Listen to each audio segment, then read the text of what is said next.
बात है उस रात की 13 जून 2023। मैं घर में अकेला था। वक्त हो रहा था रात के 12:44। बाहर तेज बारिश हो रही थी, पिछले 2 घंटे से लगातार।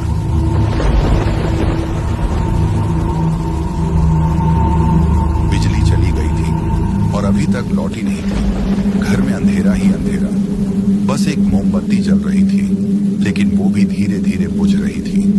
अब मोमबत्ती पूरी तरह बुझ चुकी थी। मेरे पास सिर्फ एक ही चीज थी, फोन का फ्लैशलाइट, और उसका भी बैटरी सिर्फ 3% बचा था। मैंने सोचा चलो फोन का फ्लैश ऑन कर देता हूं और जैसे तैसे रात काट लूंगा। लेकिन जैसे ही फ्लैश जलाया, मेरे पीछे से किसी की सांस लेने की आवाज आई।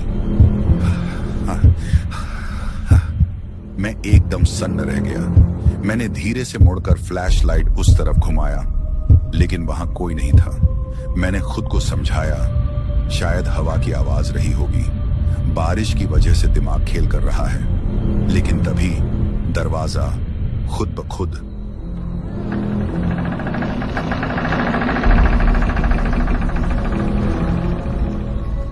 करके खुल गया। मैंने पूरा दरवाजा बंद किया था, लॉक किया था, तो ये कैसे खुला?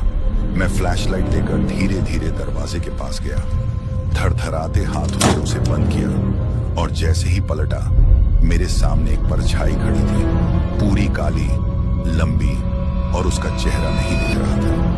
बस 2 जलती हुई आंखें दिख रही थी, जैसे कोई शैतान घूम रहा। मेरे गले से आवाज तक नहीं निकल रही थी।